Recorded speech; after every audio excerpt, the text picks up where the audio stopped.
apologize now because I'm really nervous. I'm a little out of my comfort zone. Although my wife keeps me out of my comfort zone, so Can't hear you. they know me. You can't hear me? Okay. So I'm going to share my memories of my beautiful baby girl, Emily, growing up. So I'm going to have to read this, otherwise I'll get off track and ramble. I'm pretty nervous right now. So when I first set eyes on Emily, remember this, all I felt love, and I saw beauty and perfection and flawlessness. That was my baby girl. Okay, so every dad in here with a girl surely knows these feelings. Emily was a C-section baby. So when she was born, they wheeled her mama off when she was out, and for some reason I was there, and I got to hang out with her. So I always felt like we kind of bonded first, you know, when she was on the outside. So I like to pretend. Okay, so I could be wrong. My memories also tell me that your first words were daddy. I might have to fact check that. And if it's not, don't let me know because I enjoy it. So, last night at the reception, or at the rehearsal dinner, they had pictures of Emily when she was a baby, which I hadn't seen probably since she was a baby. But it brought back the memories of, well, she had a red dot when she was born, right up here. Yeah. I forgot about that red dot, but she didn't really have any hair at all. It's okay. So, and that's all anybody really probably saw was that red dot. So, and looking at those pictures, so, hey, remember love and beauty. I was proud. Okay, I saw those pictures, and looking back now, I think you had to be a father to see that beauty.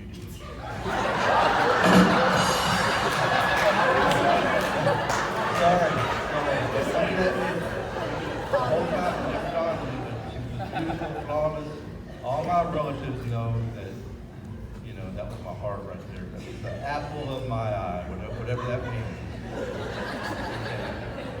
So, she was as beautiful to me then as she is to all of us now. I wrote that myself. Okay, so as soon as Emily could talk, she had a lisp. I don't know if anybody remembers that lisp. And she got it from me, only it was bad. Sylvester the cat, suffering succotash. So her mother got that corrected as speech therapy. And you need to thank your mother for that.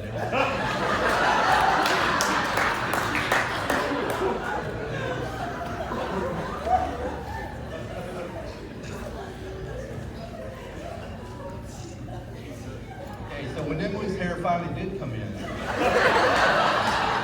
man, it was a tangled mat. I got it right here. It was curly, tangled up mess like an open-faced reel that got snagged on a cast. Everybody can relate to that. That's small. Okay. So, one time she was at our house, and she had one of those round hair brushes. I guess the bristles went all around. And she some way wrapped that mat around that brush all the way to the roots. And she was crying, it wouldn't come out. And she thought we were going to cut it. Nah, you were older than that. So I pulled every bristle out with a pair of pliers. All 400 until that brush came free. And I think we still got that brush with something. Sorry. Okay, Did I mention she can belch like a man? Hey,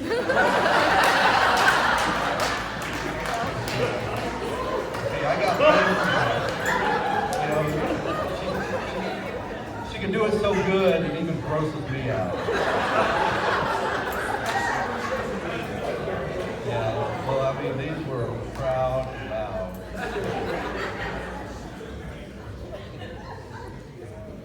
Okay, so here we go. Well, I got blamed for that, but I'm really not 100% sure I trained you in that, so I don't know where you got it. So in junior high, Emily played volleyball, and she was really pretty good. Her mom, I think, sent her for lessons. So she got to stay with me one summer, and she was on the YMCA team, the Fireballs. She was voted MVP by the coach and the team, and man, she was on her way.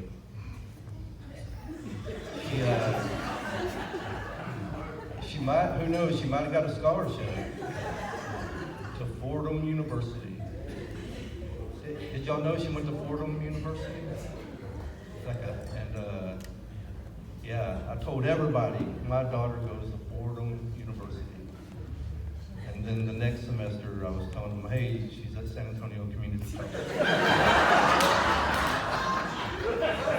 But here's the best part. No. I mean, community college. She did graduate A&M though, like some way she got in there. Okay, so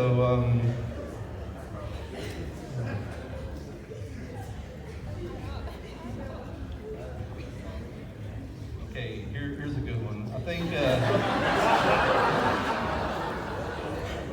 I'm wondering, did those Beanie Babies pay for that Fordham University? It was about $40,000 worth of Beanie Babies. Okay, so look, she quit volleyball. She quit volleyball to play basketball. And if I'm not mistaken, it might have been because her brother John and sister Jessica played basketball, maybe.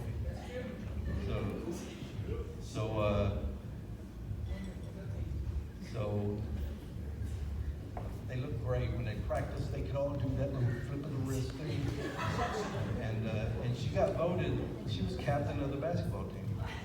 She never took a shot. She never shot the ball. She could run that court and dribble in that ponytail back and forth, but she would get rid of that ball. She wouldn't take a shot. And I'd say, Emily, $100, just go out there and take a shot. Foul somebody, do something. Yeah, she couldn't. But I think if I offered her that 100 now, she'd be like Kobe Bryant.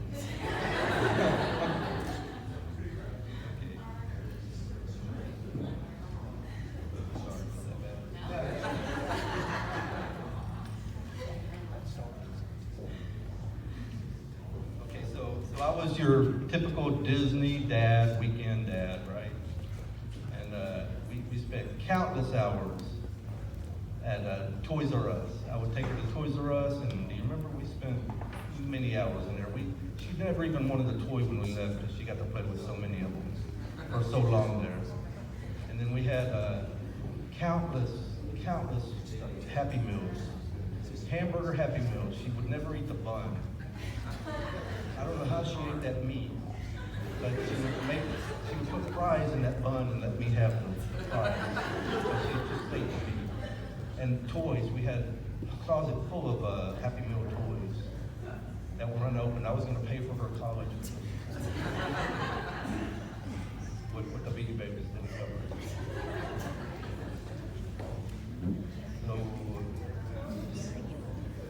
So hang on.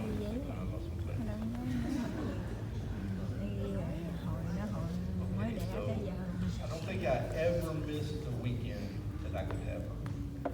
I mean, even I would get her on the weekends and a weekday during when she lived here in Houston, but then when they Amber alerted her to San Antonio. Even then, I would drive every other weekend to meet halfway. Schulenburg, like 2 hours, and it was usually I-10 and the traffic, and my wife would go with me, and then Rollin always was coming from the other way, and so, but I never missed a week. Every once in a while they'd fly her Southwest, and man, that was heaven. But I wouldn't pay for that. So even though just because I would get her, didn't necessarily mean I would keep her. I would dump her off on whatever relative I had that was available if I had to work. Yeah, Aunt Debbie was a big source. Grandma and Pop helped save many weekends. My mom. So I do want to say that, like Grandma and Noel and Pop, that I want to tell y'all I love y'all, that y'all have been a big influence. Y'all taught us a lot. And that's like the second best thing that came out of this relationship that I had with her mom. Okay, hang on. Shout out to Uncle David. If Uncle David was in town, if there was a chance of her seeing Uncle David, all bets were off with me. I was out. Dropped me. So she loves her Uncle David. Okay. So, okay, I could go on and on forever. Can't wait to get to share more of this with the Creel family in many years to come. So, to you and Michael, I just want to tell you all, everybody has struggles, all right? And you just added to yours.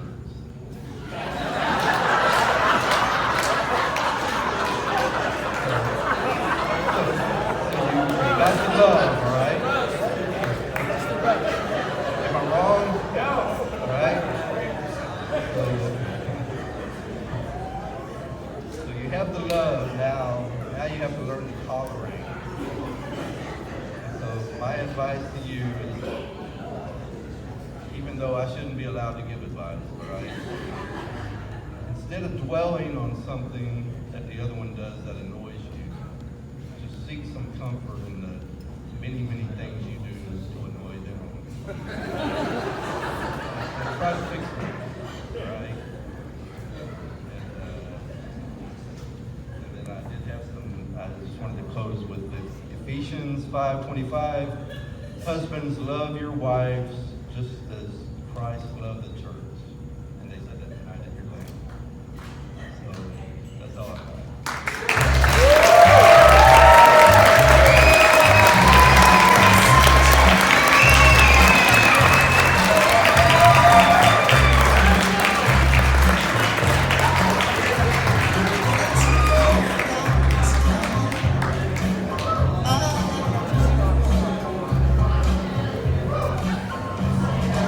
Awesome job, Mr. Danny. How about a round of applause one more time, everybody?